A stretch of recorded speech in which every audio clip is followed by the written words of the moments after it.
Friends, audios பார்த்தீங்கன்னா ஃபுல்லாக கேட்க மாட்டேங்கிறீங்க போல், எல்லாம் ஸ்கிப் பண்ணுற மாதிரி தெரியுது. ஸ்கிப் பண்ணாதீங்க, ஃபுல்லாக வாட்ச் பண்ணுங்கள். அதுக்கப்புறம் பார்த்தீங்கன்னா நம்ம டெலகிராம் சேனலில் ஜாயின் பண்ணுங்கள். மியூசிக் இல்லாமல் அங்கே தரலாம், எந்த பிரச்சனையும் இல்லை. இங்கே பார்த்தீங்கன்னா மியூசிக்கோட பேக்ரவுண்டோடு அப்லோட் பண்ணால் கொஞ்சம் உங்களுக்குலாம் பார்க்குறதுக்கு கடுப்பாக இருக்கும். இருந்தாலும் நீங்கள் டெலகிராமில் ஜாயின் பண்ணிட்டீங்கன்னா அந்த மியூசிக் எதுவுமே இல்லாமல் உங்களுக்கு தரலாம். நீங்கள் ஆனால் ஜாயின் பண்ண மாட்டேங்கிறீங்க. நானும் தொடர்ந்து வீடியோ போட்டுட்டு தான் இருக்கிறேன், யாருமே ஜாயின் பண்ணல. அதெல்லாம் பார்த்தீங்கன்னா நம்ம யூடியூப்பும் பார்த்தீங்கன்னா ரிவ்யூஸ் கண்டென்ட் கொடுத்துட்டாங்க, எதுவுமே கிடையாது, சும்மா வீடியோ மட்டும் தான் போடுறது. டெலகிராமில் நீங்கள் ஜாயின் பண்ணி கொஞ்சம் சப்போர்ட் பண்ணுங்கள். எப்படி டெலகிராமில் ஜாயின் பண்ணுறதுன்னு சொல்லி நம்மளோட இந்த வீடியோவோட எண்டில் பார்த்தீங்கன்னா ஒரு வீடியோ சின்னதாக அட்டாச் பண்ணியிருப்பேன். அந்தமாரி அதில் சர்ச் பண்ணுங்கள், டெலகிராமில் போய் சர்ச் பண்ணி ஜாயின் பண்ணிக்கங்க. அதுக்கப்புறம் பார்த்தீங்கன்னா நம்ம சேனலை கொஞ்சம் சப்போர்ட் பண்ணுங்கள். 138 ஹரிஷும் அவருடைய ஆட்களும் டெவில் கேங் பில்டிங்குள் தனியாக நின்று கொண்டிருந்தனர். மற்ற மெம்பர்கள் அவரவர் வேலையை பார்க்க சென்று விட்டனர். இப்போ நாம் என்ன பண்ணுறது? ஜெயந்த் கேட்க சைமன் எழுந்து அவர்கள் பக்கத்தில் வந்தான். உங்களுக்கான பிளான்ஸ் ஆல்ரெடி ரெடியாக இருக்கு, தலைவர் ஏற்கனவே அதுக்கு ஏற்பாடு பண்ணிட்டாரு என்றவன் கண்ணன் மற்றும் ஜெயந்தை சுட்டிக்காட்டி, நீங்கள் 2 பேரும் 3வது டீம் கூட சேர்ந்து வில் அம்பு பயிற்சி எடுக்கலாம். அவங்க இங்கிருந்து கொஞ்சம் தள்ளி மலைக்கு கீழே இருக்காங்க. அப்புறம் உன் பேர் என்ன? மகேந்திரன் தானே? நீயும் இந்த இன்பாவும் 6வது டீம் கூட சேர்ந்து பயிற்சி எடுக்கணும் என்று கூறினான். உங்கள் அக்கறைக்கு தேங்க்ஸ், ஆனால் எனக்கு அந்த மாதிரி எந்த பயிற்சியிலையும் ஆர்வம் இல்லை. ஹரிஷுக்கு பக்கத்தில் இருக்கிறதா என்னோட வேலை. பதிலுக்கு கேலியாக சிரித்தபடி சொன்னான் மகேந்திரன். அதற்கு தலையை ஆட்டி மறுத்த சைமன், இதுக்கு முன்னாடி பினாக்கில் கூட உனக்கு கான்டாக்ட் இருந்ததுனால எல்லாருக்கும் உன் மேலே ஒரு சந்தேகம் இருக்கும். அதனால தான் இங்கே இருக்கிற ஆளுங்களோட உன்னை நல்லபடியாக பழக விடணும்னு தலைவர் நினைக்கிறாரு. ஹரிஷை பற்றி நீ கவலைப்படாத, தலைவர் அவர் கூட தனியாக பேசணும்னு சொல்லியிருக்கிறாரு என்றான். அப்படின்னா நான் கண்டிப்பாக ஹரிஷ் கூட தான் இருக்கணும், மகேந்திரன் பிடிவாதமாக கூற ஹரிஷ் அவனுடைய தோளில் கை வைத்தான். பரவாயில்ல, அவங்க தான் இவ்வளோ சொல்கிறாங்கல்ல, நீ இன்பா கூட இரு. ஹரிஷ் மகேந்திரனின் கண்களை பார்த்தபடி சொல்ல அவன் உடனே சரி என்று ஒப்புக்கொண்டான். அவர்கள் 4 பேரும் போவதை பார்த்து கொண்டிருந்த ஹரிஷ் திடீரென யாரோ தன் கையை பிடிப்பதை உணர்ந்து திரும்பி பார்த்தான். அங்கே நின்று கொண்டிருந்த தலைவர், என் கூட வா ஹரிஷ், ஹெர்பல் மெடிசனோட இம்பார்ட்டன்ஸ் பற்றி நம்ம மெம்பர்ஸுக்கு நீ ஒரு செமினார் நடத்தணும்னு நான் ஆசைப்பட்றேன். நம்ம அமைப்பில் நிறைய பேர் சண்டை பயிற்சி பெற்ற எக்ஸ்பர்ட்ஸாக இருக்காங்க, ஆனால் கொஞ்சம் பேருக்கு தான் ஹெர்பல் மெடிசனை பற்றி தெரியும் என்று சொல்ல ஹரிஷ் குழப்பத்துடன் அவரை பார்த்தான். டெவில் கேங்கோட ஃபியூச்சரை பற்றி பேச தான் என்னை வர சொன்னதா சொன்னீங்க. இப்போ என்னடானா என்னோட டீமுக்கு நீங்கள் ட்ரைனிங் கொடுத்துட்ருக்கீங்க, உங்கள் அமைப்புக்கு நான் சொல்லிக் கொடுக்கணும்னு சொல்கிறீங்க. இங்கே என்ன நடக்குதுன்னு எனக்கு கொஞ்சம் சொல்ல முடியுமா? ஹரிஷ் நேரடியாகவே கேட்க டெவில் கேங் தலைவர் முகத்தில் ஒரு புன்னகை தோன்றியது. அவன் உங்கள் அமைப்பு என்று சொன்னதையும் தலைவர் மனதுக்குள் குறித்து கொண்டார். ஆனால் அதை வெளிக்காட்டி கொள்ளாமல், அதுக்கான ஏற்பாடுகள் தான் நாம் இப்போ பண்ணிட்டு இருக்கோம், நான் சொன்னதெல்லாம் முடிச்சுட்டு சீக்கிரமாகவே நாம் மீட்டிங்கில் பேசி முடிவு பண்ணலாம் என அவர் சொல்லவும் ஹரிஷ் முகத்தில் ஒரு ஆழ்ந்த யோசனை தெரிந்தது. அவனுக்கு இருக்கும் எத்தனையோ வேலைகளை விட்டுவிட்டு இங்கே சம்பந்தமே இல்லாமல் ஏதோ செய்து கொண்டிருப்பது போல இருந்தது. ஆனாலும் இன்னும் கொஞ்சம் பொறுமையாக இருக்கலாம் என்று முடிவு செய்தான். இதற்கிடையில் கண்ணன் மற்றும் ஜெயந்த் இருவரும் டெவில் கேங்குக்கு வெளியே இருந்த ஒரு தோப்புக்கு அழைத்து செல்லப்பட்டனர். அங்கே ஒரு டேபிளில் வில் மற்றும் அம்புகளின் தொகுப்பு இருந்தது. மரத்தில் ஒரு இலக்கு போன்ற அமைப்பு தொங்கிக் கொண்டிருந்தது. அங்கே டெவில் கேங் மெம்பர்களும் ஒரு டீமாக நின்று கொண்டிருக்க அதற்கு தலைமை தாங்குவது போல இருந்த ஒருவன் பேச ஆரம்பித்தான். அவர் தன் முகத்தை மறைத்து முக்காடு போன்ற ஒன்றை போட்டிருக்க உதடுகள் மட்டும்தான் வெளியே தெரிந்தது. கண்ணனுக்கும் ஜெயந்துக்கும் அது வித்தியாசமாக தோன்றியது. முதல்ல உங்களோட இலக்கு எதுன்னு நிர்ணயிக்கணும், அதுதான் இதில் ரொம்ப முக்கியமானது. 2வது நீங்கள் குறி வைக்கணும். அடுத்து உங்கள் மொத்த வலிமையும் சேகரித்து கடைசியாக அம்பை விடுங்க. உங்களோட மனசு, கண்கள், விரல்கள் 3 ஒரே நேர்கோட்டில் இருந்தால் நீங்கள் வைக்கிற குறி இலக்கை தாக்கும். ஆனால் இதில் ஏதாவது ஒன்று தடுமாறினாலும் அதுக்கப்புறம் நீங்கள் எவ்வளோ ஸ்ட்ராங்காக அம்பு விட்டாலும் அது இலக்கு அடையாது. இந்த காலத்தில் போய் எதுக்காக இப்படி வில்வித்தை கற்றுக்கணும்னு நீங்கள் நினைக்கலாம்.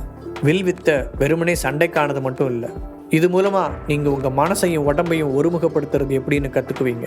அது மட்டும் இல்லாமல் இலக்குகளை சரியாக குறி வச்சு தாக்குற கவனமும் உங்களுக்கு வந்துடும். அந்த நபர் நீளமாக விளக்கம் கொடுக்க ஜெயந்த் அதை சுவாரஸ்யமாக கேட்டுக்கொண்டு இருந்தான். டேய், என்னடா பண்ணுறாங்க? ஸ்கூலில் நடத்துகிற பாடத்தை விட மோசமாக இருக்கு. அவனிடம் குனிந்த கண்ணன் முணங்கினான். அதை கவனித்த அந்த நபர், உனக்கு நான் சொல்றதுல சந்தேகம் இருக்குன்னு தோணுது, அதனால நீயே முதல்ல வா என்றான். இப்போது எல்லார் பார்வையும் அவன் மீது திரும்ப கண்ணன் முன்னால் வந்தான். இப்போது அந்த தலைமை நபர் கண்ணனின் கையில் ஒரு வில் மற்றும் அம்பை கொடுத்தான். இந்த பயிற்சி உன்னோட நேரத்தை வேஸ்ட் பண்ணுதுன்னு நீ நினைக்கிற இல்லையா? அப்படின்னா இலக்கை எப்படி குறி வச்சு தாக்குறதுன்னு உனக்கு தெரியும்னு நினைக்கிறேன். தயவு செஞ்சு அதை எப்படி செய்யறதுன்னு எங்களுக்கு ஒரு டெமோ காட்ட முடியுமா? அவன் சீரியஸாக சொல்வது போல தெரிந்தாலும் அதில் கேலி வெளிப்படையாக தெரிந்தது. கண்ணன் அந்த வில்லை கைகளில் வாங்கவும் அங்கிருந்த டெவில் கேங் மெம்பர்ஸ் கேலியாக சிரித்தனர். டேய் தம்பி, உனக்கு வில்லை எப்படி பிடிக்கணும்னாவது தெரியுமா? கூட்டத்திலிருந்து ஒரு குரல் கிண்டலாக ஒலித்தது. அவனை முறைத்த கண்ணன் வில்லில் அம்பை பொருத்தி நேராக பிடித்தான். மனதிற்குள் இலக்கை நிலைப்படுத்தியவன் ஆழ்ந்த மூச்சை எடுத்துவிட்டு அம்பை எய்தான். என்ற சத்தத்துடன் அம்பு காற்றை கிழித்து கொண்டு செல்ல சட்டென அந்த இலக்கு மேலே இழுக்கப்பட்டது. இன்னொரு மெம்பர் கையில் பிடித்திருந்த கயிற்றை இழுத்ததன் மூலம் அதை செய்திருந்தான். அதனால் கண்ணன் விட்ட அம்பு இலக்கை தாண்டி அடர்ந்த தோப்புக்குள் மறைந்தது. கண்ணன் ஏமாற்றப்பட்டது போல உணர்ந்தான். ஹலோ, இது நியாயமே இல்லை. டார்கெட் நகரக்கூடியதுன்னு நீங்க என்கிட்ட முன்னாடியே சொல்லல? அவன் கோபமாக கேட்கவும் அந்த நபர் சிரித்தார். ஒரு போர்ல இருக்கும்போது அங்க இருக்கிற எல்லா டார்கெட்டுமே நகரக்கூடியது தான். நீ ஜெயிக்கணும்னு ஆசைப்பட்டா உன் எதிரிகளோட மூவ்மெண்ட்ஸை அவங்க செய்யறதுக்கு முன்னாடி நீ கெஸ் பண்ணியிருக்கணும். இப்ப போய் நீ தொலைச்ச அம்பை தேடி எடுத்துட்டு வா. இந்த லெசனை நீ என்னைக்கும் மறக்க மாட்டேன்னு நம்புறேன். அந்த நபர் சொல்ல அதிலிருந்த உண்மை கண்ணனுக்கு புரிந்தது. அவன் தனக்குள் புலம்பிக் கொண்டே அந்த அடர்ந்த மரங்களுக்குள் நுழைந்தான். இப்போது அந்த நபர் அங்கிருந்த மற்ற மெம்பர்கள் கையிலும் வில்லை கொடுத்து இலக்கை தாக்கச் சொன்னான்.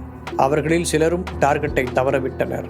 ஆனால் அந்த முக்காடு அணிந்த நபர் கண்ணனிடம் சொன்னது போல தவறவிட்ட அம்புகளை எடுத்து வரச் சொல்லி அவர்களிடம் கேட்கவில்லை. ஜெயந்தின் முறை வந்தபோது அவன் தன் மொத்த கவனத்தையும் அதில் குவித்து இலக்கை சரியாக தாக்கினான். ஹரிஷிடம் எடுத்துக்கொண்ட தனிப்பட்ட பயிற்சி அவனுக்கு உதவியது. சூப்பர் தம்பி, நீ உன் ஃப்ரெண்டை விட திறமையானவன்னு புரியுது. அந்த நபர் ஒரு சிரிப்புடன் பாராட்டினான். அப்போதுதான் கண்ணன் இன்னும் வராததை கவனித்த ஜெயந்த், தோப்புக்குள்ள போன என் ஃப்ரெண்டு இன்னும் திரும்பி வந்த மாதிரி தெரியல. இங்க வரும்போதே இதுக்கப்புறம் ஒரு பெரிய காடு இருக்கிறத பார்த்தேன். ஒருவேளை அதுக்குள்ள தொலைஞ்சு போயிட்டானோ என்று கவலையுடன் கேட்டான். உன் ஃப்ரெண்டை பத்தி உனக்கு அவ்வளோ கவலை இருந்தா நீயே போய் பாரு. எப்படியும் அவன் ரொம்ப தூரம் போயிருக்க மாட்டான்னு நினைக்கிறேன். அந்த நபர் அலட்சியமாக சொல்லி கொண்டிருக்கும் போதே ஜெயந்த் ஒரு நொடி கூட யோசிக்காமல் வில்லை கீழே போட்டுவிட்டு மரங்களுக்குள் ஓடினான். கண்ணா, டேய் கண்ணா, நீ எங்க இருக்க என்று கத்தியபடி அவன் தோப்பை தாண்டி காட்டுக்குள் நுழைந்தான். ஆனால் கண்ணன் அங்கே இருப்பதற்கான எந்த அடையாளத்தையும் அவனால் பார்க்க முடியவில்லை. அப்போது திடீரென மரங்களின் நடுவில் இருந்து ஒரு குரல் கேட்டது. ஜெயந்த், ஜெயந்த் ப்ளீஸ் ஹெல்ப் பண்ணு என்ற கண்ணனின் குரல் காதில் விழுந்ததும் அவன் அந்த திசையை நோக்கி ஓடத் தொடங்கினான். ஆனால் அங்கும் கண்ணன் இல்லை. ஏய் கண்ணா, உன் வாய்ஸ் மட்டும் தான்டா கேக்குது எனக்கு. நீ எங்க இருக்கன்னு எனக்கு தெரியல. ஜெயந்த் பதட்டத்துடன் கத்த, ஜெயந்த் நான் இங்க இருக்கேன் என்ற கண்ணனின் குரல் அவன் தலைக்கு மேல் இருந்து வந்து கொண்டிருந்தது. நிமிர்ந்து பார்த்த ஜெயந்த் அதிர்ச்சி அடைந்தான். அங்கே மரங்களில் உயரமாக தொங்கிக் கொண்டிருந்த ஒரு வலையில் கண்ணன் வசமாக மாட்டியிருந்தான். டேய் கண்ணா, நீ அங்க என்ன பண்ணிட்டு இருக்க? ஜெயந்த் கேட்க, ஃபுட்பால் விளையாடிட்டு இருக்கேன். ஆளை பாருங்கடா, அதான் மாட்டிக்கிட்டு இருக்கேன்னு தெரியுதுல்ல, முதல்ல என்னை கீழே இறக்கி விடு. எரிச்சலுடன் பதில் சொன்ன கண்ணனின் கண்கள் திடீரென பயத்தில் விரிந்தன. ஜெயந்துக்கு பின்னால் கையை காட்டியவன், ஜெயந்த் பார்த்துவோம் பின்னாடி என்று தடுமாற்றத்துடன் உளறினான். ஜெயந்த் சுதாரித்து திரும்புவதற்குள் அவன் தலையில் யாரோ தாக்க ஜெயந்துக்கு கண்களை இருட்டிக் கொண்டு வந்தது. அவன் உள்ளுக்குள் குளிர்ச்சியாக உணர்ந்தான். அதே நேரத்தில் இன்பா மற்றும் மகேந்திரன் இருவரும் இன்னொரு டீமுடன் சேர்ந்து தங்கள் பயிற்சியை தொடங்கியிருந்தார்கள். அந்த டீமை வழிநடத்தும் டெவில் கேங் மெம்பரும் முக்காடு போட்டிருந்தான். அந்த நபர் ஒரு ஓடையில் நின்றிருக்க மற்ற மெம்பர்கள் கரையோரும் தோளோடு தோள் சேர்ந்து நின்று கொண்டிருந்தனர். உங்களுக்கு முன்னாடி இருக்கிற இந்த ஓடை நம்மளோட வாழ்க்கை மாதிரி. உறுதியான வேர்கள் இல்லாத எல்லாத்தையும் அது இரக்கமே இல்லாம அடிச்சுட்டு போயிடும். ஆனா நாம தேவையான வலிமையோடு நின்னோன்னா அதோட பலன்களை அனுபவிக்க முடியும் என்று இந்த நபரும் கிளாஸ் எடுக்க மகேந்திரன் சலிப்புடன் இன்பாவை பார்த்தான். ஆனால் இன்பாவோ சுவாரஸ்யத்துடன் அதை கேட்டுக்கொண்டிருந்தான். நீங்க இந்த நீரோடைய தனியா எதிர்கொள்ள வேண்டிய அவசியம் இல்லை. ஏன்னா இங்க நாம் எல்லாரும் ஒத்துமையா ஒன்று சேர்ந்து செயல்பட போறோம். நமக்குள்ள இருக்கிற அந்த பிணைப்பு எந்த அளவுக்கு ஸ்ட்ராங் ஆனதுன்னு இப்ப நிரூபிப்போம். இப்ப நான் வரிசையா கொஸ்டின் கேட்பேன். அதுக்கான பதில் உங்ககிட்ட இருந்தா நீங்க உங்களை பிடிச்சிருக்கிற கைகளை விடாம ஒரு அடி முன்னாடி வரணும். சொன்ன நபர் முக்காட்டுக்குள் இருந்தபடி அவர்கள் எல்லோரையும் பார்வையால் அளந்தான். மகேந்திரன் மற்றும் இன்பாவை பார்த்தபோது அவனுடைய பார்வை சில நொடிகள் கூடுதலாக படிந்தது. அவன் உதட்டோரம் ஒரு சிரிப்பு தோன்ற, நீங்க எப்பவாவது யாரையாவது காதலிச்சிருந்தா ஒரு ஸ்டெப் முன்னாடி வாங்க என்று சொன்னான். மகேந்திரன் தவிர எல்லோரும் அந்த நீரோடைக்குள் ஒரு ஸ்டெப் முன்னால் எடுத்து வைத்தனர். அந்த தலைமை நபர் இப்போது மகேந்திரனை தீவிரமாக பார்த்தான். மகேந்திரன், நீங்க இதுவரைக்கும் யாரையுமே காதலிச்சதில்லைன்னு சொல்றீங்களா என்று அவன் கேட்க, ஆமா, அதனால தான் நான் முன்னாடி வராம இங்கே நிற்கிறேன். நீங்க எல்லாரும் சேர்ந்து இந்த ஓடையை கிராஸ் பண்ணுங்க, எனக்கு எந்த உதவியும் தேவையில்லை மகேந்திரன் அலட்சியமாக சொன்னான்.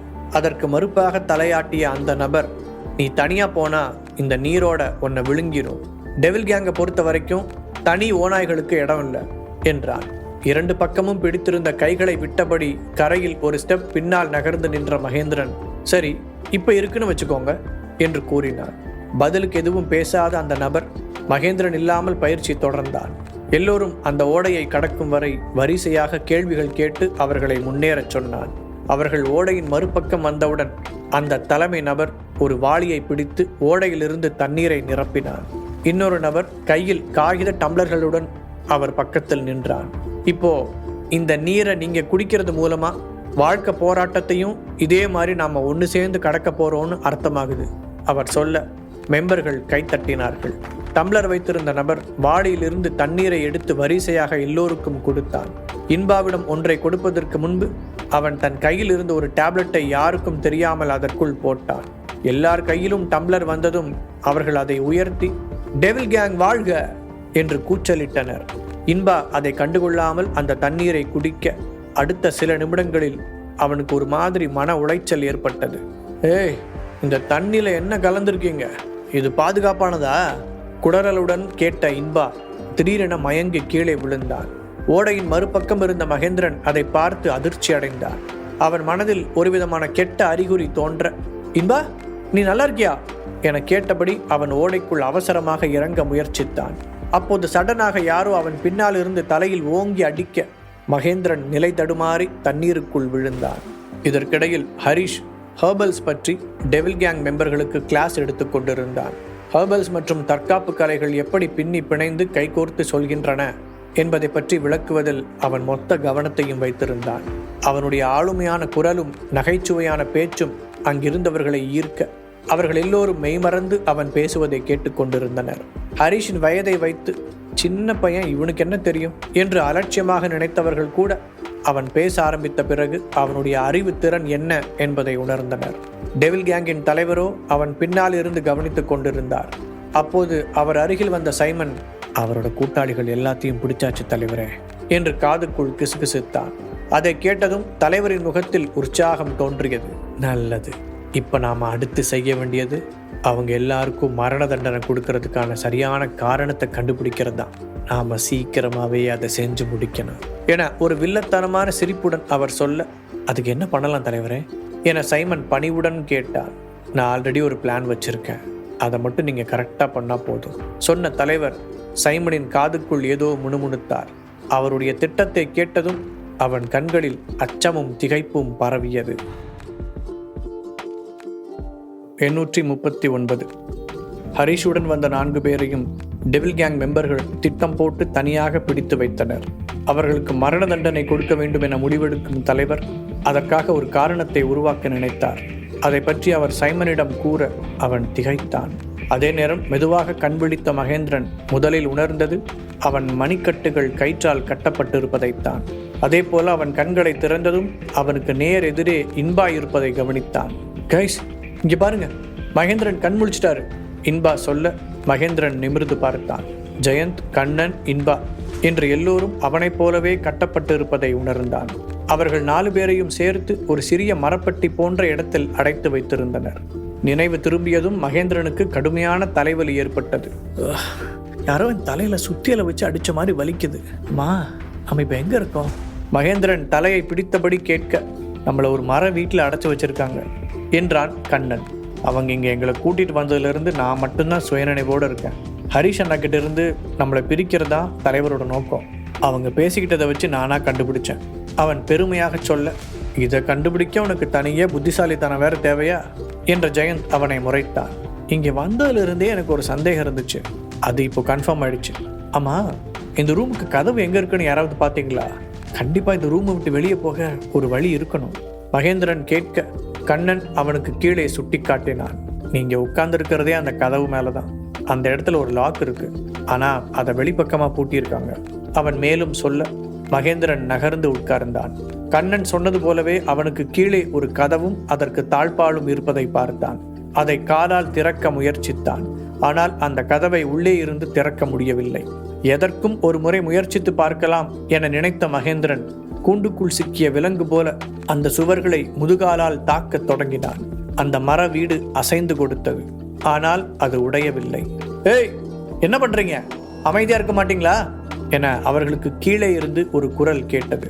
ஒழுங்கா கதவை திறந்து விடு, நாங்க இப்பவே இங்கிருந்து வெளியே போகணும். ஹரிஷ் மட்டும் இங்க வந்தா நீங்களாம் உயிரோடவே இருக்க முடியாது. அதனால இப்பவே எங்களை விடுறது உங்களுக்கு நல்லது. மகேந்திரன் மிரட்டுவது போல சொல்ல கீழே இருந்த அந்த டெவில் கேங் செக்யூரிட்டி கார்டு சிரித்தார்.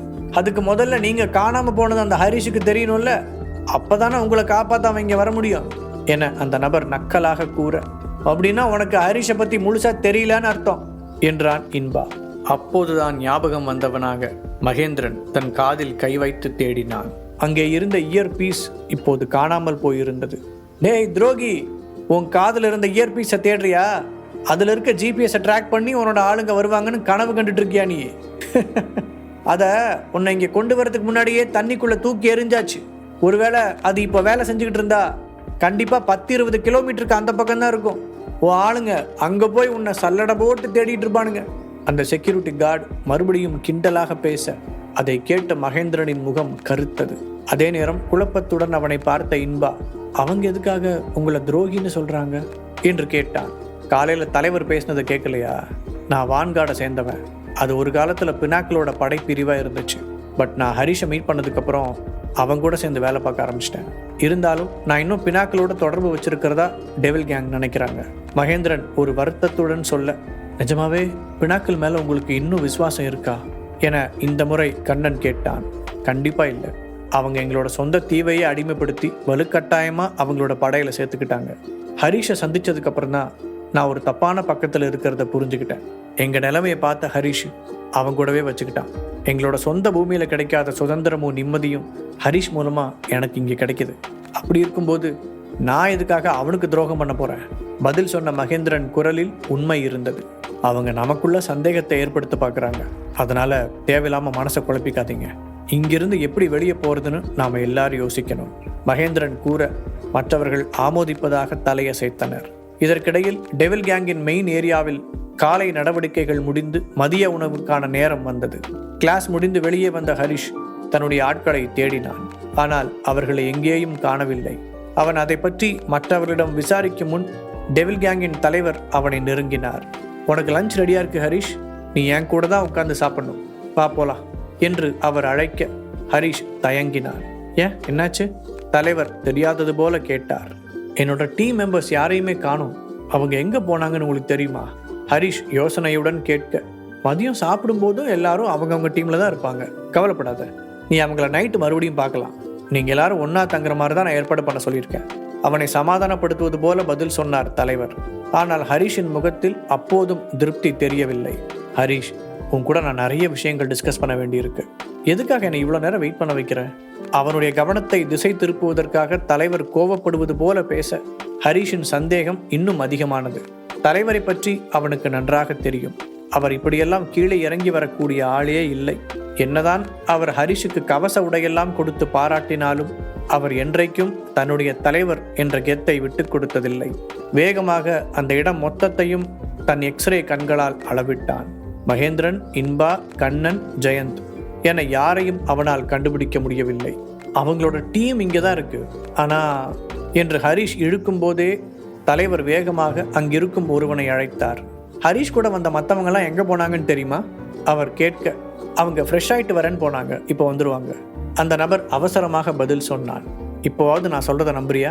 நாம் விஐபிஸ்னால முன்னாடியே சாப்பாடு ரெடி ஆயிடுச்சு, அவங்களுக்கு பரிமாற இன்னும் டைம் இருக்கு, அதுக்குள்ளே வந்துடுவாங்க என தலைவர் சொன்னதை கேட்டு ஹரிஷ் முகத்தை சுளித்தான். சாப்பாட்டில் போய் என்ன பாகுபாடு? அப்புறம் அவங்க ஒன்றும் என்னோட அடிமைகளோ இல்லை டெவில் கேங்கோட மெம்பர்ஸோ கிடையாது. காலையில் நீங்கள் சொன்ன மரியாதைக்காக தான் நான் அவங்கள உங்கள் ஆளுங்களோட அனுப்பி வச்சேன். மற்றபடி அவங்க என் கூட வந்த என்னோட நண்பர்கள். அது உங்களுக்கு ஞாபகம் இருக்கும்னு நினைக்கிறேன். அவன் ஒரு அழுத்தமான டோனில் கூற தலைவர் கோபத்தில் பல்லை கடித்தார். ஹரிஷ் சொல்வதன் மறைமுக அர்த்தம் என்ன என்பது அவருக்கு தெளிவாகவே விளங்கியது. அப்படின்னா நீ என்ன சந்தேகப்படுறியா ஹரிஷ்? தலைவர் அவனை பார்த்து நேரடியாகவே கேட்க, ஹரிஷால் சட்டனை எடுத்திருந்து பேச முடியவில்லை. சரி, நீங்கள் ஏதோ முக்கியமான விஷயம் பேசணும்னு சொன்னதுனால இப்போ நான் அவங்க கூட வரேன்.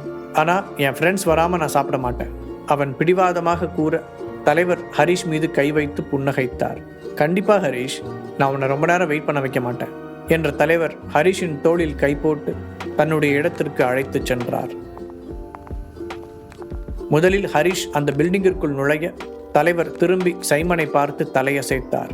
பதிலுக்கு தலையாட்டிய சைமன் அங்கே சாப்பிட ஆரம்பித்த மெம்பர்ஸ் கூட்டத்திலிருந்து விலகி காட்டுக்குள் நடந்தான். அவன் போய் நின்ற இடம் அங்கிருந்து சில 100 அடிகள் தூரத்தில் இருந்தது.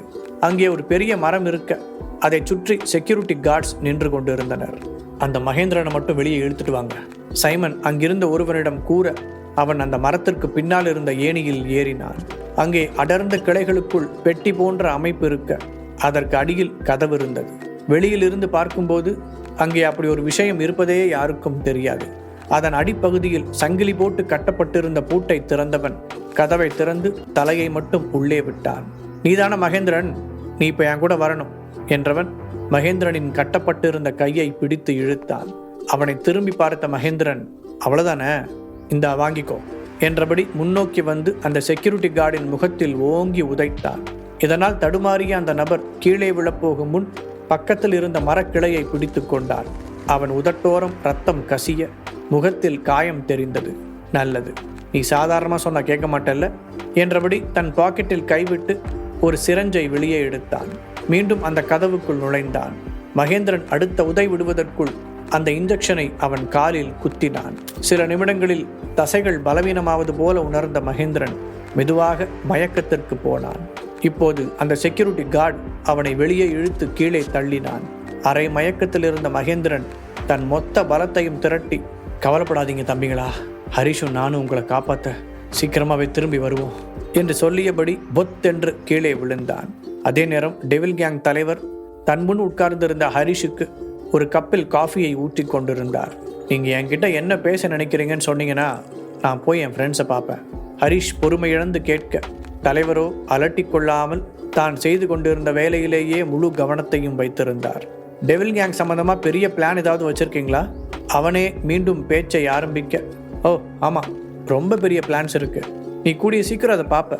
சரி, அதுக்கு முன்னாடி உங்ககிட்ட பர்சனலாக ஒன்று கேட்க விரும்புகிறேன், அதுக்கு நீ உண்மையாக பதில் சொல்லுவியா என்று கேட்டார் தலைவர். அவர் இப்போதும் கருப்பு கண்ணாடி போட்டு கண்களை மறைத்திருந்தார். ஆனாலும் ஹரிஷ் அவரிடம் ஒரு மாற்றத்தை உணர்ந்தான். அவனுக்குள் எச்சரிக்கை அலாரம் அடிக்க, என்னோட பர்சனல் விஷயத்தை கேட்கறதுக்காகவா இவ்வளோ தூரம் வர சொன்னீங்க என கவனமாக பேச்சை திசை திருப்பினான். உனக்கு என் மேலே ஏதோ ஒரு சந்தேகம் இருந்துகிட்டே இருக்கு போல, என்னை நம்பு ஹரிஷ், நான் காரணம் இல்லாமல் எதையும் செய்யறதில்ல சிரித்தபடி சொன்ன தலைவர் ஒரு கணம் இடைவெளி விட்டு பின் தொடர்ந்தார். என்னோட ஒய்ஃப் வசுந்தராவை உனக்கு ஞாபகம் இருக்கா? சடனாக அவர் கேட்டதும் ஹரிஷ் அதிர்ந்தான். ஆனாலும் தன்னை சமாளித்து கொண்டவன், நிச்சயமா தலைவரே, பட் நான் அவங்கள பார்த்தே ரொம்ப நாள் ஆச்சு, எதுக்காக கேட்குறீங்க என்று அவரையே பதில் கேள்வி கேட்டான். சில நொடிகள் அமைதியாக இருந்தவர் முதல் முறையாக தன்னுடைய கண்ணாடியை கழட்டினார். அவருடைய கண்கள் இரத்த சிவப்பாக இருக்க அதில் ஒரு வெளுப்பும் கலந்திருந்தது. அதை பார்த்த ஹரிஷ் உள்ளுக்குள் திடுக்கிட்டாலும் வெளியில் எந்த ரியாக்ஷனும் இல்லாமல் அவரை பார்க்க, ஆனா நீ இங்கே வந்ததிலிருந்து அவளை பற்றி கேட்கவே இல்லையே. கேட்ட தலைவரின் குரலில் ஏதோ ஒன்று வித்தியாசமாக இருந்தது. கொஞ்ச நாளைக்கு முன்னாடி டெவில் கேங்கில் நடந்த அந்த துயரமான சம்பவத்தை பற்றி நானும் கேள்விப்பட்டேன். ஆனால் அதை எப்படி உங்ககிட்ட கேட்கறதுன்னு தான் எனக்கும் தெரியல. அதை கேட்டு உங்கள் காயத்தை மறுபடியும் கிளற விருப்பம் இல்லை. அதனால தான் நீங்களா சொல்கிற வரைக்கும் அதை கேட்க வேண்டான்னு இருந்தேன். உங்களோட இழப்புக்கு நான் ரொம்ப வருந்துறேன். Really sorry. ஹரிஷ் கொஞ்சம் கூட தடுமாற்றம் இல்லாமல் சரளமாக பேச தலைவரின் பார்வை அவன் மீது கூர்மையாக படிந்தது. மற்றவங்க மாதிரியே நானும் அவள் இறந்துட்டான்னு தான் நினச்சேன். ஆனால் அந்த சம்பவமே ஒரு ட்ராமான்னு சமீபத்தில் தான் தெரிய வந்துச்சு.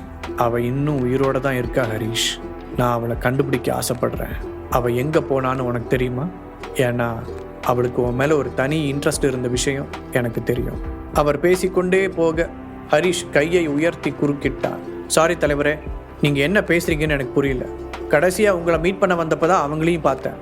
நீங்கள் இதை யார்கிட்ட வேணாலும் விசாரிச்சுக்கலாம். அப்புறம் நீங்கள் நினைக்கிற மாதிரி அவங்க மேலே எனக்கு எந்த இன்ட்ரெஸ்ட்டும் கிடையாது. உலகத்தில் என் ஒய்ஃப் சந்தனா மட்டும்தான் எனக்கு எல்லாமே.